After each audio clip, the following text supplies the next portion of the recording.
ଈଶ୍ୱର ସାଧାରଣତଃ ମଣିଷ ଭିତରେ ସକାରାତ୍ମକତା ସହିତ ନକାରାତ୍ମକତାକୁ ବି ଦେଇଛନ୍ତି, ଆଉ ମଣିଷକୁ ବିବେକ ଦେଇଛନ୍ତି, ଯାହାଦ୍ୱାରା ସେ ଉଚିତ ଅନୁଚିତ ଭଲ ମନ୍ଦ ପାପ ପୁଣ୍ୟର ବିଚାର କରିପାରିବ ଏବଂ ଯେଉଁଟା କରିବା ଭଲ ସେ ତାକୁ କରିବା ଉଚିତ।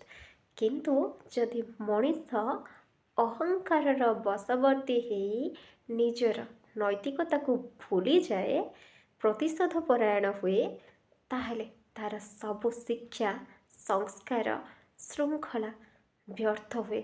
ଆଜୀବନ ତପସ୍ୟା ତାର ନଷ୍ଟ ହେଇଯାଏ ଯେତେବେଳେ ସେ ଅହଙ୍କାରର ବଶବର୍ତ୍ତୀ ହେଇ ପ୍ରତିଶୋଧ ପରାୟଣ ହୁଏ। ଈଶ୍ୱରଙ୍କର ସେଇ ଦିବ୍ୟ ଭାବନାକୁ ଯିଏ ଅନୁଭବ କରେ ସେ ତ୍ୟାଗଶୀଳ ହୁଏ, କ୍ଷମାକୁ ବ୍ରତ ରୂପରେ ଗ୍ରହଣ କରେ, ନିଜର ଜୀବନକୁ ଶୃଙ୍ଖଳିତ ମାର୍ଜିତ କରେ ଏବଂ ପ୍ରତିଶୋଧ ପରାୟଣ ନ ହେଇ ସବୁବେଳେ ଦୟା କ୍ଷମା କରୁଣା ଗୁଣକୁ ନିଜ ଭିତରେ ବଢ଼େଇ ଚାଲେ।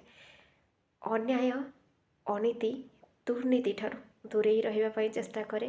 ପରନିନ୍ଦା ପରଚର୍ଚ୍ଚା ସେ ଅଣଦେଖା କରେ।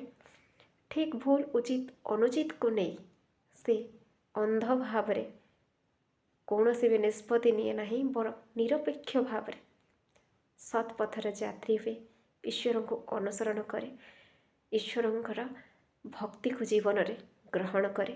ବାସ୍ତବରେ ଜନ୍ମରୁ ନୁହେଁ କର୍ମରୁ ମଣିଷର ପରିଚୟ ତିଆରି ହୁଏ। Voice of the soul Shubhashree, ମନର କଥା।